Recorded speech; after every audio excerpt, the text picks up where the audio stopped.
You want to turn your mic on, John?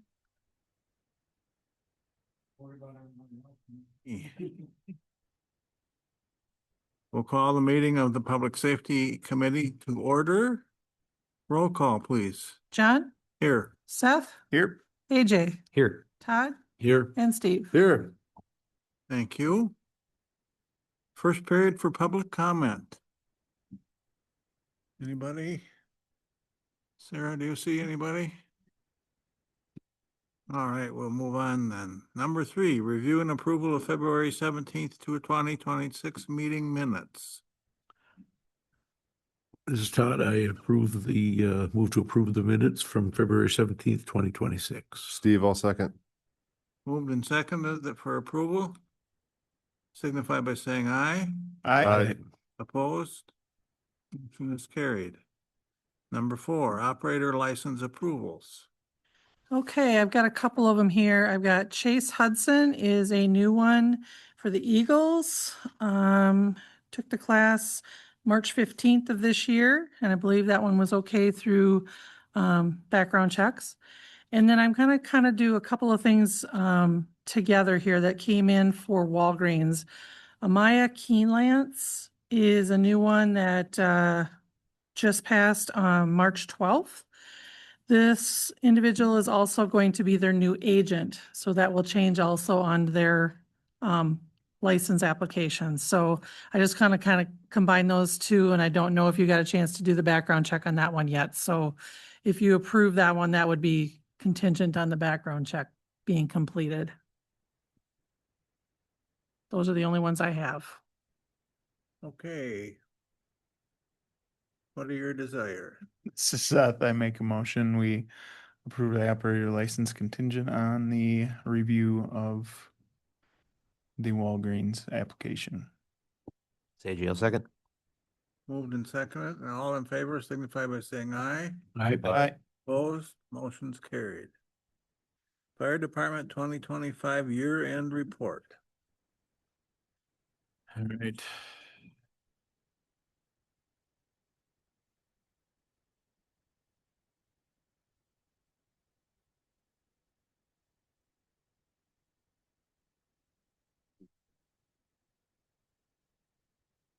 Click. All right, we get started. So this is the 2025 annual report for the Viroqua Fire Department. Josh helped me, or did most of the work, trying to get it updated from last year. It's not 100% complete due to time and just getting all the numbers together, but I'll do the best I can. And again, if you have any questions or if we need to do follow-ups, we obviously can. So go ahead. Keep going. So again, some list of your firefighters, years of service, and what their positions are with the fire department. Go ahead. All right. And those are, so you see some EMRs mixed in there. Some are dual fire and EMS. Some are EMS. Keep going. So then you get into your fire officers, obviously myself, Assistant Martin, and Captain Marks. Then those are your 6 lieutenants, as you can see. Lieutenant Brown, so this is for last year. So obviously we kept him at the lieutenant's position of what he was last year.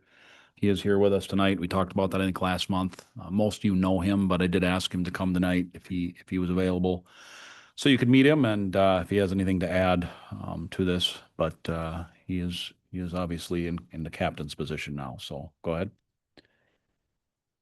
You probably remember this from last year, but we did have 4 junior firefighters.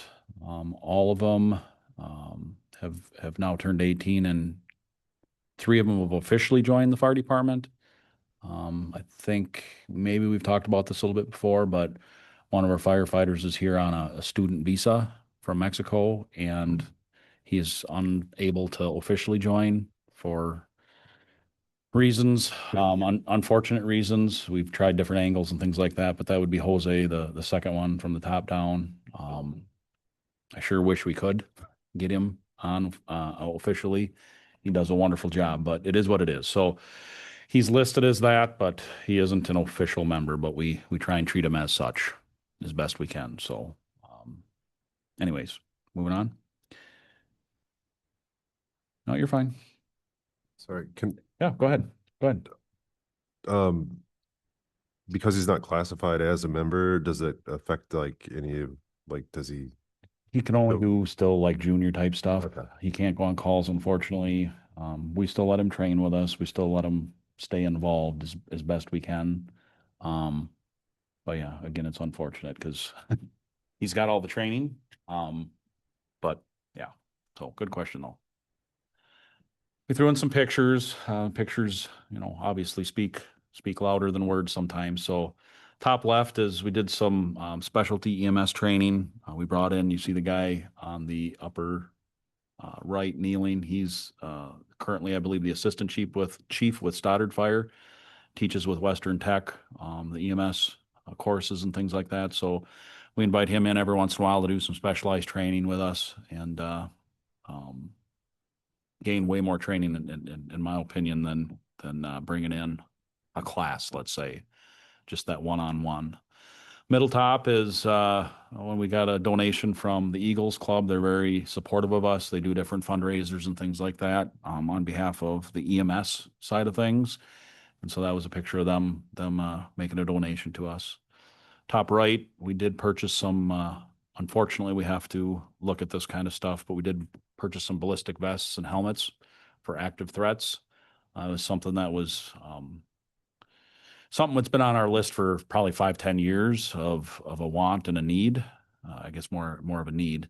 And finally did get a grant that we were able to use some of those monies to purchase them. So we are outfitted decent with those now.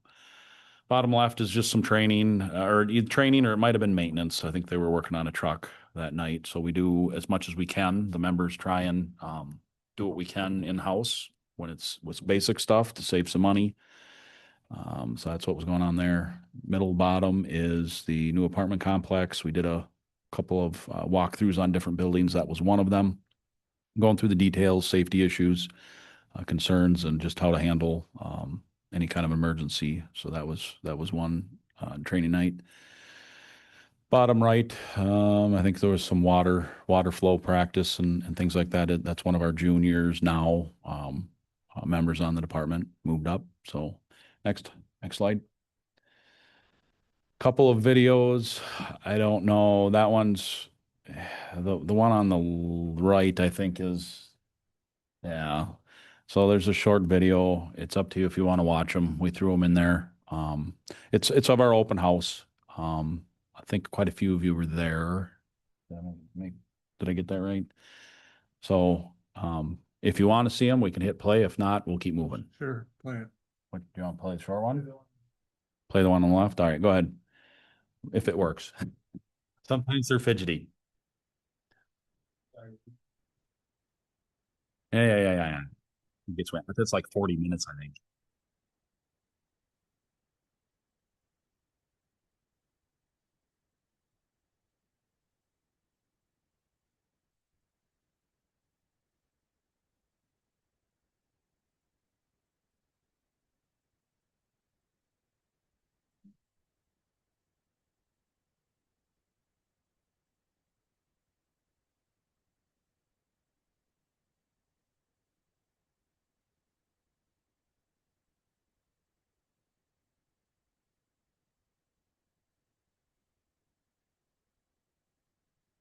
So, yeah. Nope. So, last year, obviously, we spent a lot of time on the fire station, right? That consumed a lot of time for good reasons. And I'm not going to talk a lot about that tonight because you all experienced it with me throughout last year. But oh, no, you're fine. Yeah, go back a couple. I think so. Well, go back. Okay, sorry. Yep.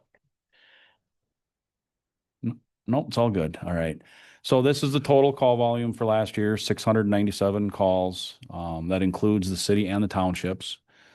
It's not separated as far as town, city, but this is just to kind of give you a snapshot of what it looks like. So it's pretty apparent that medical does exceed the halfway mark of our responses. The other ones that kind of pop out there public education and public service. The more of that we can do, the better, the safer people can be, and it also is proven fact that it does lower responses. So the more that we can educate the public, keeping them safe and know what to do to keep them out of trouble, let's say, is important. So next one is vehicle accidents. That's a bigger one, and then you can kind of see from there how it splits out. Quite a few brush fires last year. But again, nothing really popped. We usually we do monitor that throughout the year to see if anything's, getting inflated or more calls in some area or whatever, and we can examine that and say, okay, well, should we do more public safety announcements or education on something because we're seeing an increase in carbon monoxide issues or that kind of stuff. And so it's a good tool, good to monitor, so we can track that kind of stuff. Go ahead, Seth. Not to drag you down. No, but, you're fine. it's so much. I know it is. stuff there. I know. What fits into the 20 miscellaneous is So we do so much, right? So it could be, I'm trying to think of a couple of examples. It might be, well, this will make you laugh, but it might be a cat in a tree. Okay. We didn't have any last year, but it's those weird situations. It could be, an odor call maybe where someone smells something and we get there and it ends up being a skunk.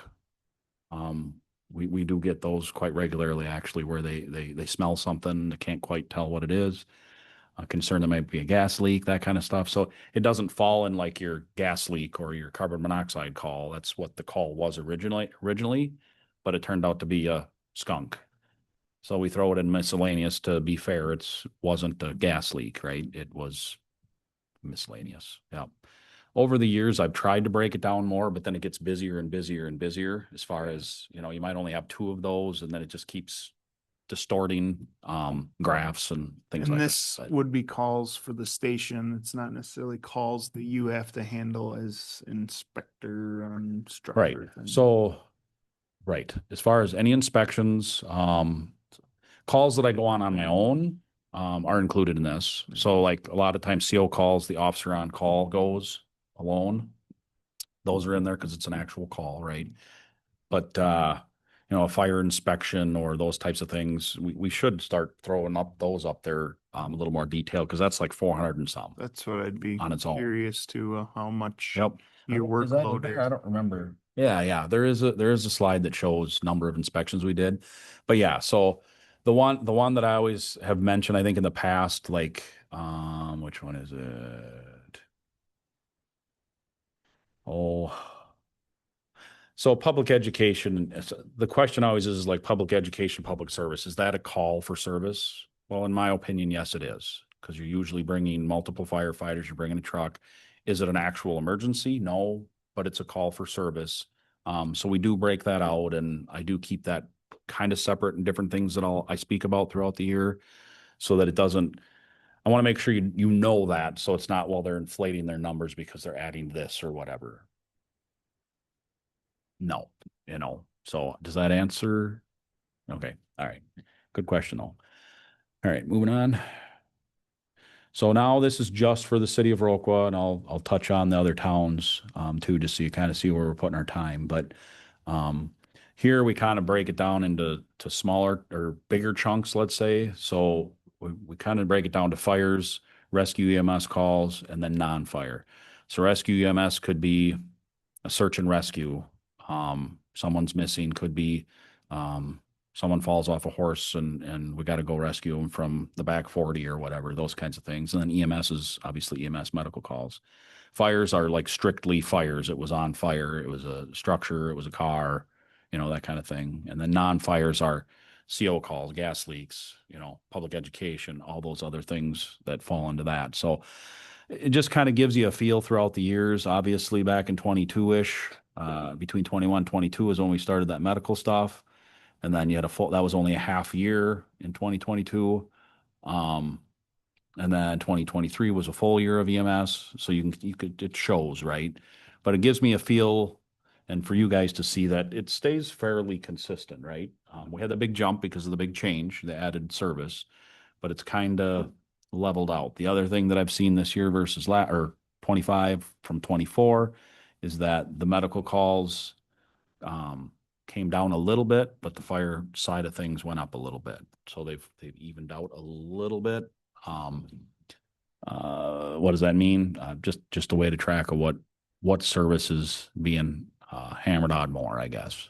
So that side chart there, then kind of just simple graph to kind of show you the trend upward. And then you can see we've talked about this for the last couple of years of like, I see it planing out a little bit, but it's going to continue to go up, but it's not that drastic incline. And let's hope to keep it that way. Not so drastic. So, all right, move on. So this is a really busy chart too. Nope.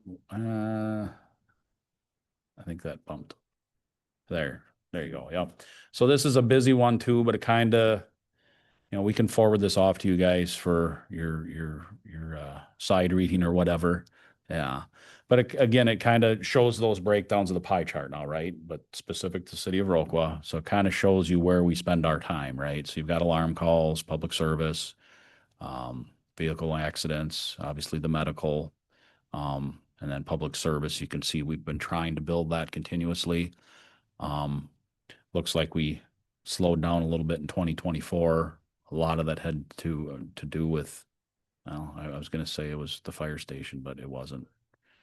Yeah, it probably. I don't have a good answer, I guess. Sorry, but again, you see fairly consistent trends, let's say, and that's okay. So, all right, moving on. So, town of Franklin's next. You'll see a lot of similarities to their charts compared to ours. It's just lower numbers.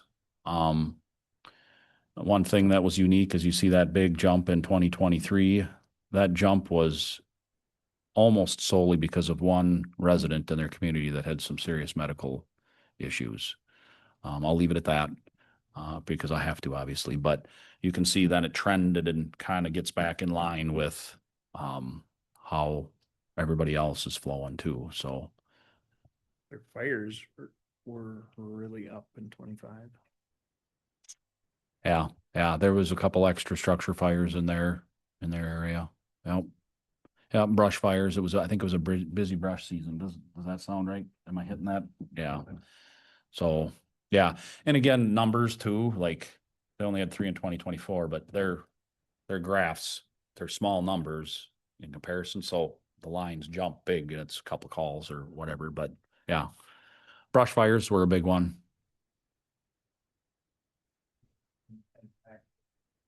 Think back to what the overall fire calls were.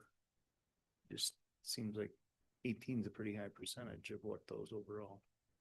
Or were you in like the 50s on fire calls? Yeah, we'd have to go. You can go Sorry. back. No, you're fine. It's a good question. Just go back to that original pie chart. No, you're fine. So structure fires 28, brush fires 14. That would put them at the highest number. Or vehicle fires, I'd have to look for sure which ones were which, That's a but pretty good percentage. miscellaneous fires, yeah. Good question though. Okay, yep. Keep going back down. All right, so that's again there, same chart what ours was, just to kind of show, you can see the jump there for medical calls. Everything else fairly stays consistent. Their medical calls came down again. I mentioned that resident. So no questions. We can keep moving through the townships. Town of Jefferson, I believe, is next. Yep. So again, you see similar consistencies. As their numbers go up or whatever. Again, their numbers don't seem to climb as high, partly to do with the size or whatever of their township. All right, go ahead.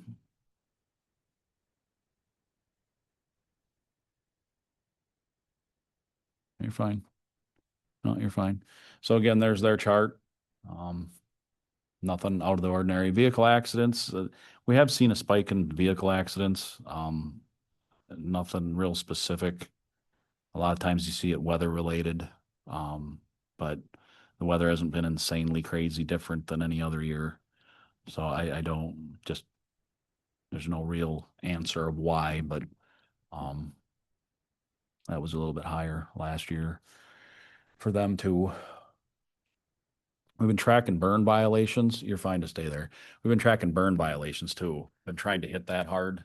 Burn violations are just illegal burning. A lot of times it's when they're not following the county's ordinance or city ordinance.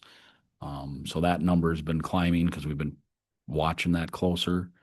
And I think it's helped. If the word gets out, people quit burning stuff they shouldn't be. But they're also better at calling us first and listening when we say it's probably not a good day to burn. They're also calling into the sheriff's department, making sure the sheriff's department's aware that they are doing a control burn so that we don't get false call outs. So that helps our numbers. It helps with expenses and confusion and or fires getting away and causing damage to other property. So we've seen that help. Town of Roqua, again, same, nothing out of the ordinary. You're good. Vehicle accidents again, that they've been kind of staying consistent, but last few years it's been up into the 14, 12, 14 accidents, which a little over once a month. Good. So this is a breakdown of percentage of calls per city versus towns. City consumes about 69% of our responses. And then, of course, 50% of the mutual aid would come to us. So that ultimately puts it at 71%. So about 3/4 of our call outs are for the city. And then you can see 12% town of Roqua, and then 8 and 7. And it's interesting because it kind of follows the population slash valuation of it. So it's kind of weird how that tracks, but I guess it makes sense. So we do, when we talk budget and things like that, that was one of the questions that the towns asked at a last meeting, because we're doing the 25% for my wage and Josh's wage. So we talked about that, and I said, well, here you go. These numbers don't lie. Where are we spending our time as far as response? It's almost spot on, 75% or 71%. It's, whatever. So it's just good information because it backs up what we're asking them for too, for support. So that could change, but right now it's following that trend. So, okay. I won't talk a lot about those, but you've seen them probably in our last annual report, but that kind of just some highlights of when we surpassed certain numbers, when we surpassed like the previous year or whatever, when we're hitting those numbers.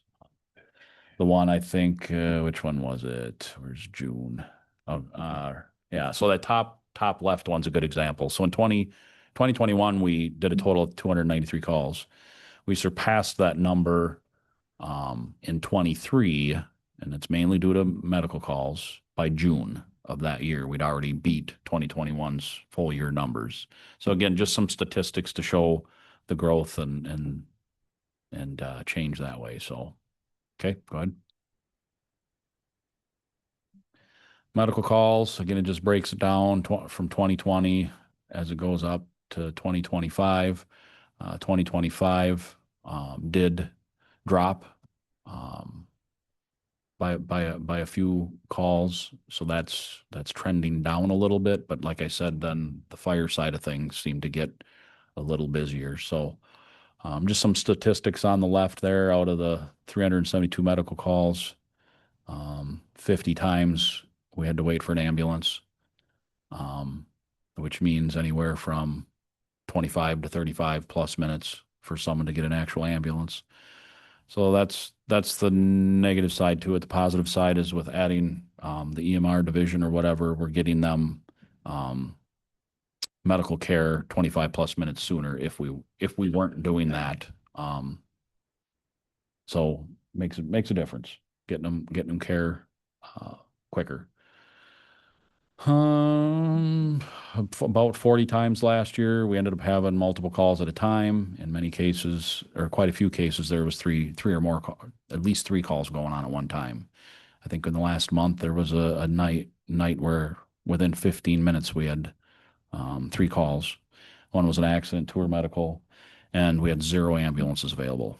So our mutual aid partners covered everything, or helped us, but covered the transport piece of it. It's a problem, you know, so, but it got taken care of. We just keep doing what we need to do. That last little sentence or whatever, that's, from the 2024. I didn't get a chance to talk to Tri-State, so just be aware that those numbers aren't for 2025. But it still trends about the same. We're running about a third of the EMS calls that happen in our fire district. So we're not going on every one of them. We're going on if an ambulance isn't available, or more of the traumatic or potential traumatic medical calls. So if you're good, we'll keep moving.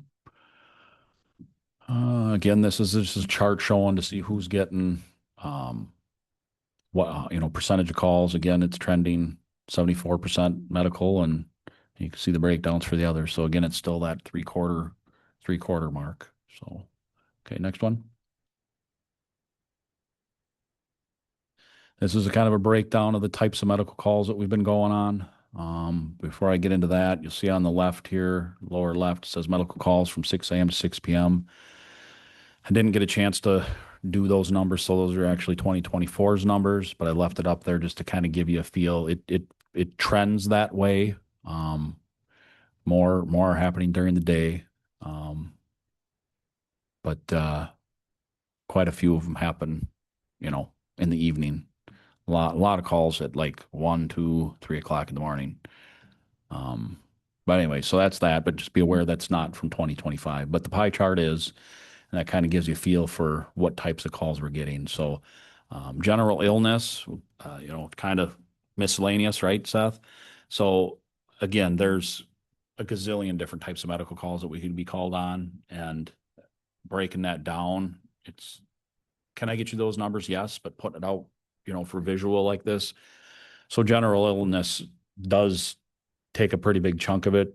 Someone calls, they're really not having a cardiac issue. They're not really having a breathing issue. They might have a cut on their finger or something like that. And, the ambulance wasn't available or whatever it might be. And it's like, so that's not trauma. That's not, doesn't fit in the other pots. So, we do that. But you see a lot of falls, been a lot of falls, a lot of lift assists. Lift assist and falls aren't doubled up. So like a lift assist is if we go and just help them up. They're not hurt. Tri-State's maybe not available, or maybe it's a person that's a little bit larger that they need extra hands for safety, do it right. And so that's what we'd call a lift assist. A fall is more like there's maybe an injury, or there's more to do, right? So you add those two up, that's a lot of, let's say, falls with or without injury. So, and then difficulty breathing, a lot of difficulty breathing ones too. And those can go from not good to really bad fast. So we get called out on quite a few of those just to make sure that we've got the Army there to keep them safe and get them to the hospital. So if you don't have any questions on that, we'll keep moving. So some more pictures, again, some from some fires, the top middle and the top right, that started out as a torch that they were using to burn bugs, and caught the house on fire. So public education, right? Not a good idea. Bottom left is of the Main Street kitchen fire. Very successful stop on the firefighters' part. And obviously you see that they were able to clean, fix, and reopen. So that was a very successful call as far as saving it. Middle one was a shed fire, and then everybody is probably looking at that toaster, wondering what's going on. Toaster wasn't working right, so to make it work, that's a steel for sharpening a knife to hold it down. and they forgot, well, there's a reason why they pop up after a certain amount of time. Well, it couldn't pop up. So, filled it with smoke, and they got lucky, very lucky. So no damage, just a lot of smoke. So good talking point. Public safety message. Don't mess with your appliances. All right, next one. Now this wasn't Read Across America, but there is a morning that the school puts together. You invite us to come read to the kids and kind of spend their early morning before classes start. So that was Brandon Larson, Lieutenant Larson, and the infamous EG 100. Again, we talked about this for a lot of fire education prevention, very important. So Fire Prevention Week, we obviously always do that in October. There's a week dedicated to that around the country. So we participate with that. We typically do an open house with fire prevention. We didn't officially do one this year because of the opening of the new fire station, but we did leave that on there because we did have an open house and we did, talk some fire stuff. And so, but hopefully this year we'll get back into our true open house like we've done in the past. Participate in almost every fire drill at the Broker area schools. They invite me there to be able to monitor how things are going, throw a wrench in it every once in a while to see how they respond and adjust, and track their times and things like that. So participating with them to make sure things are going the best they can. Reading at the school and at the library, a couple events there. We participate in the National Night Out. I think everybody knows what that is. We were doing a lot of monthly newsletters. When Daisy left, that kind of stopped. I had to find ways to survive, let's say, but we do intend on getting back to it. Josh and I have talked a little bit about it, and we're working on revamping that, getting information out. A lot of times we talk about our call volume for the previous month, and we have fire safety messages that are specific to that time of year. Fly-in breakfast, we always go and participate with that. Fire safety training once a year with the Vernon County correctional staff. Touch a truck events. There was quite a few of those this year or last year where we just take the truck somewhere and the kiddos show up. We talk about the truck and get them comfortable being around us. Multiple fire station tours. That's really picked up big time since we opened up the new station. One is obviously they want to see it, but two, it's just there's more to show, right? We've got that welcome center that's been a huge hit. I can't even. It's been a good hit.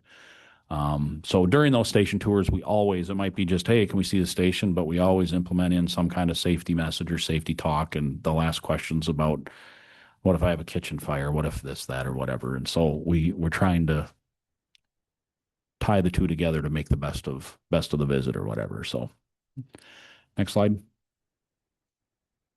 Some more pictures. That's Blitz the fire pup. I can't remember what exact event it was, but we went and spent some time over at the elementary school, welcoming all the kids to their morning classes or whatever, and it was a good hit, big hit. Some more reading at the top there. Go ahead. So the fire inspections he kind of brought up or whatever. So 410 fire inspections. Inspections that were completed were 404. So we didn't quite hit 100%. There's also some out there that I know that we're not getting to due to businesses moving or businesses popping up, and we're not aware of them. So we're working on that. With Josh being with us now, I've already noticed a huge difference having him here on this piece alone, and there's definitely a reason why we brought it back into the in-house.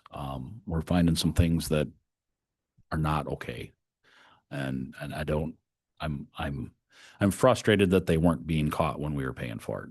So we're still paying for it, but we've got control and we've got heart in it because he's here, right? It's in my opinion, it's more important to him than what we were getting. So then it kind of talks about violations. There was 4 that we still have to work on to get them to comply, and then those 11 were corrected. Now that's true information to what we knew before 2 weeks ago, but we're already finding a lot of places that are going to need some work. which is fine because we're catching it. We'll work through it and we'll be better for it. So again, I thought it's important to talk about that, right?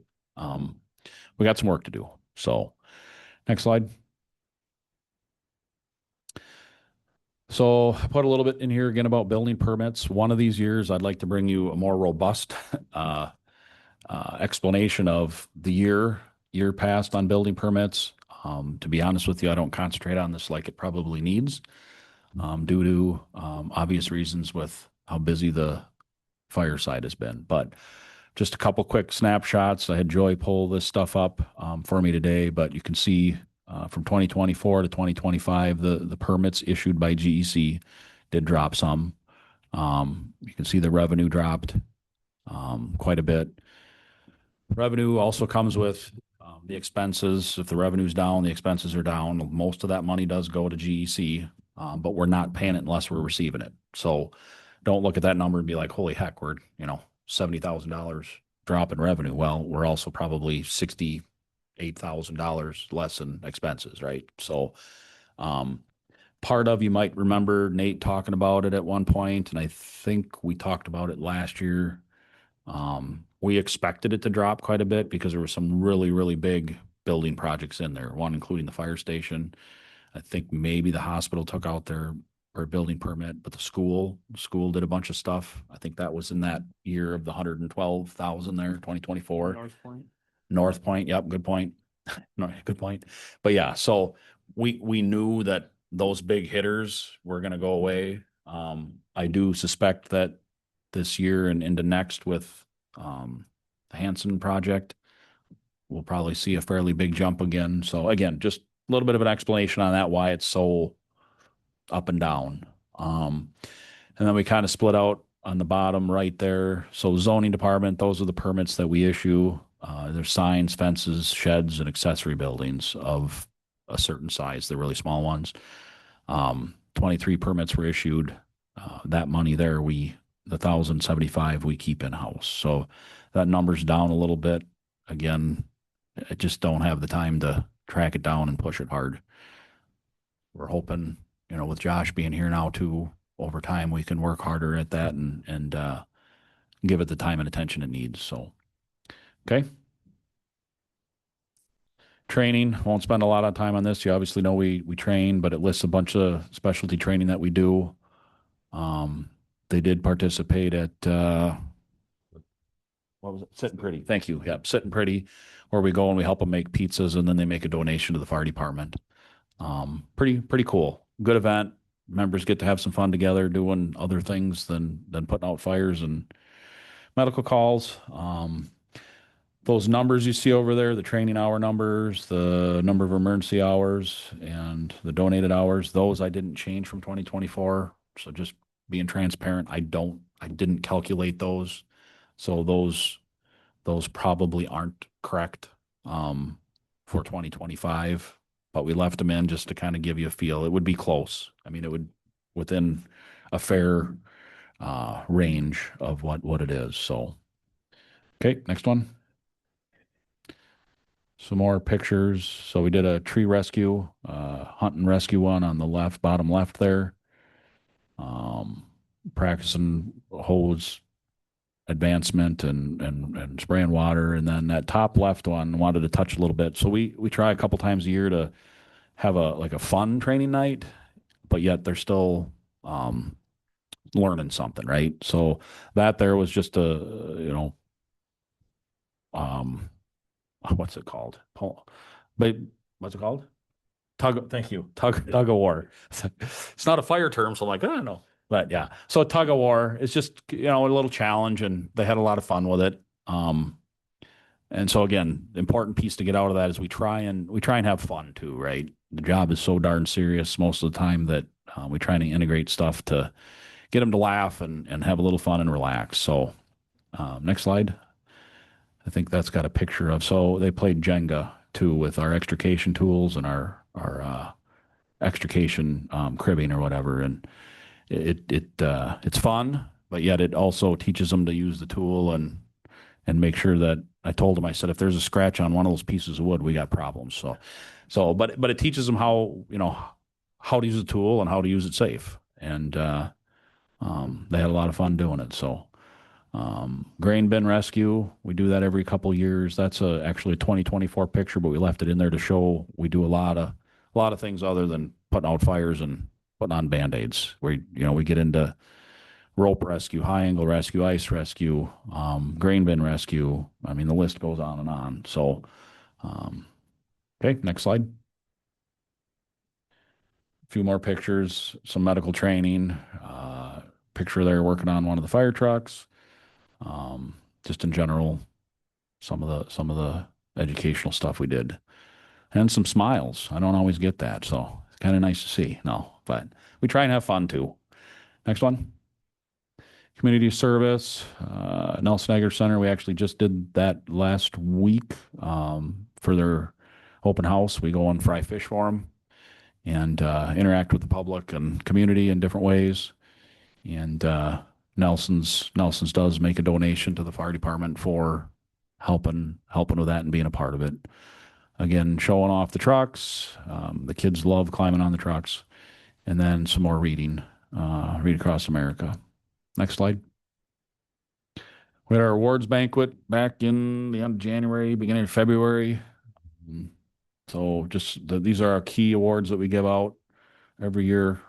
So first one is Rookie of the Year. That's usually someone that's within 18 months probation or less, showing us that they're getting right after it, getting the training and doing what needs to be done. So Julian, he was a junior pre this, and a good chunk of last year he ended up being official on the department. And then Brenda, she got Firefighter of the Year. That's typically a couple years into their service or whatever. But she got Firefighter of the Year. And then we added EMR of the Year once we started medical. And then Beyond Expectations is one that it doesn't fit in those pots because they do so much more. And Ben is really good at helping with the trucks and just doing the odd jobs or whatever. He's always willing to help. So anyways, they're all great. But those are the ones that got those awards. Next slide. Dedication to fire education. So some of our more key educational, fire education ones, then we do give out an award for that. The ones that participate maybe the most or come into the more of the key events.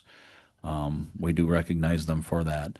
You do notice that only 4 of them are holding plaques. The other 3 are fire officers. So we don't give them a plaque because that's really a part of their job. So it's more of a firefighter recognition than a fire officer.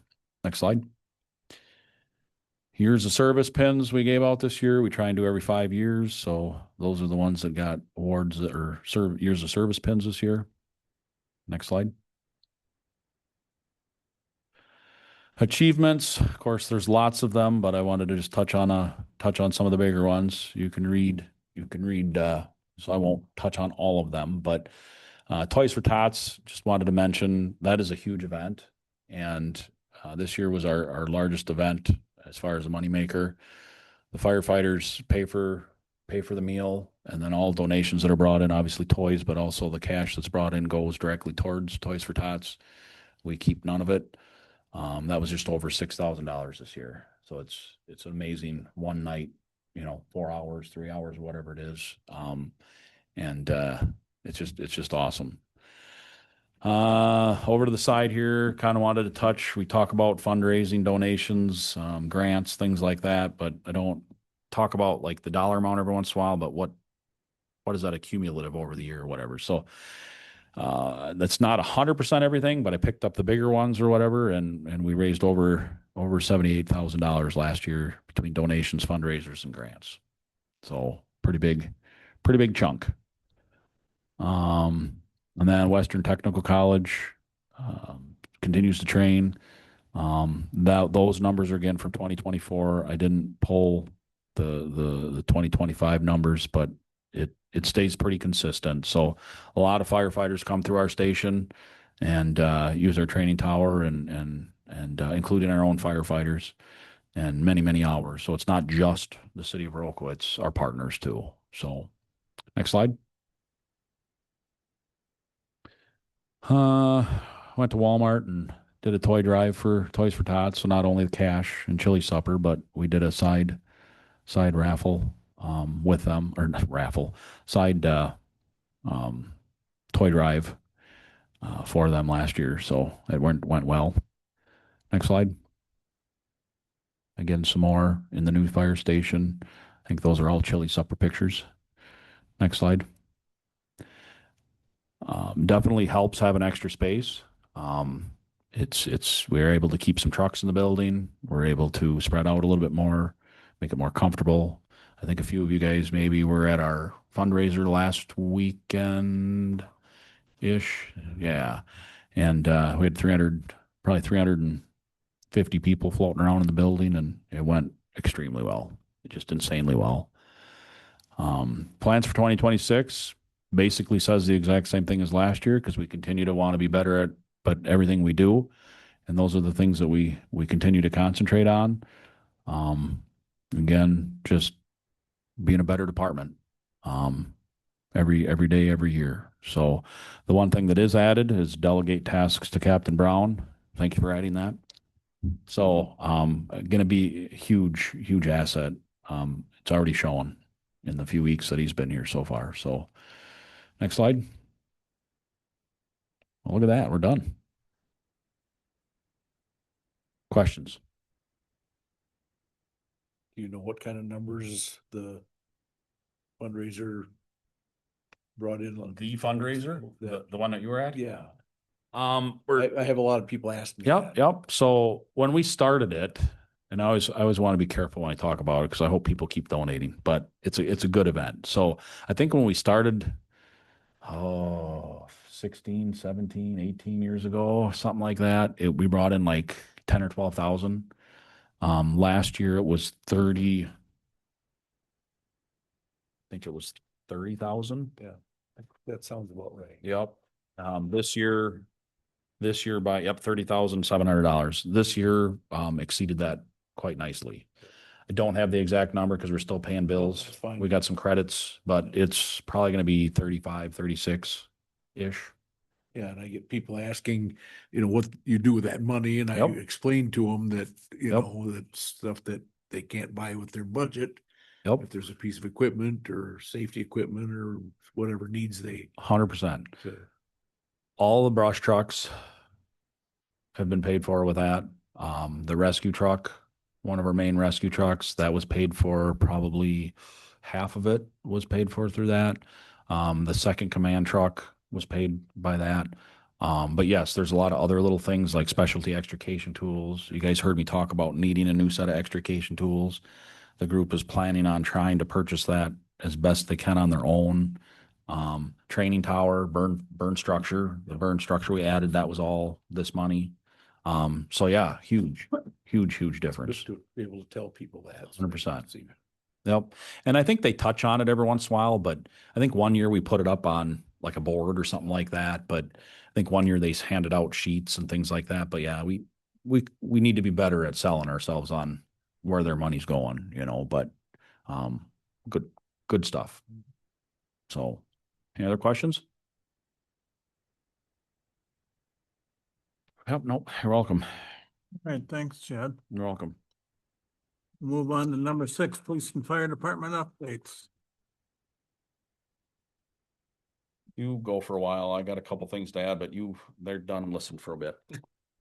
Mine's just short and sweet, because I did my update last, or 2 weeks ago. The only one is, we have a huge uptick in the last 2 weeks with chapters, which would mean somebody who is medically, committed. And right now, most of ours are going to Winnebago.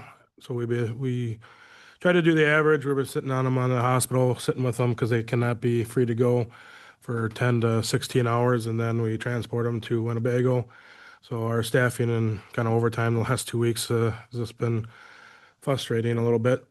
Other than that, it's a spring. So anybody that remembers me talking in the past is it's kind of opens up a lot of trainings for law enforcement. So a lot of the guys are at different trainings throughout the county, and La Crosse County, Sparta has a couple, and then a couple over by Dane County. So a lot of them are getting their specialty trainings right now, and that is all I have.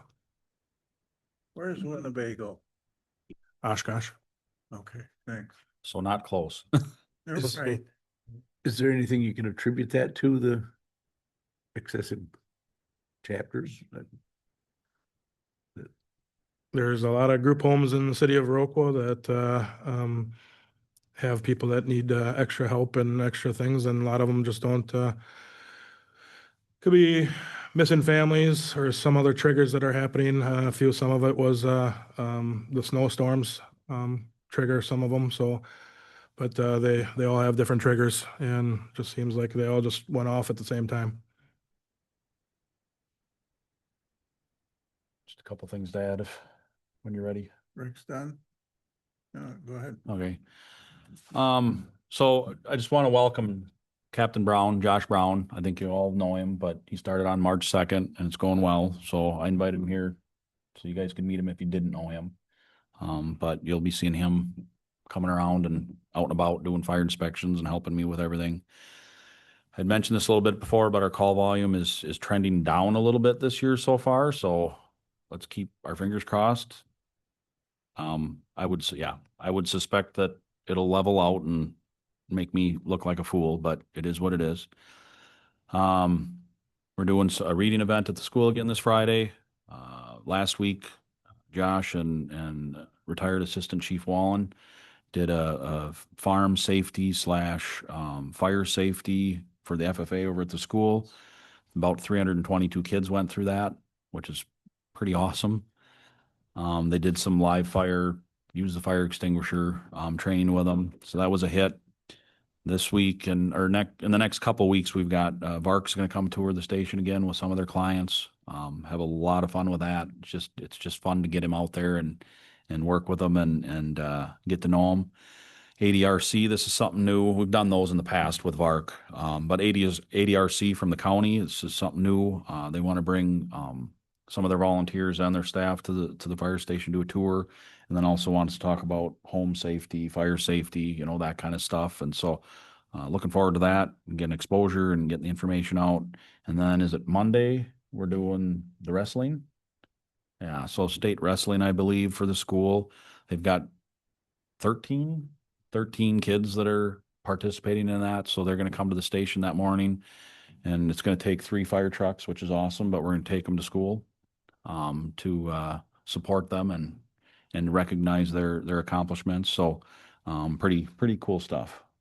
Other than that, just a lot going on and a lot of good feel good stuff too. So if you don't have any questions, I'll stop talking. All right, thank you. Did I hear somebody? Oh, okay. Just thinking. Second period for public comment. Anybody? Nobody on? All right, a motion to adjourn would be in order. Steve, I make a motion to adjourn. Seth, I second. Moved and seconded, and all in favor signify by saying aye. Aye. Opposed? We are adjourned. Thank you, everybody. Yes, thank you.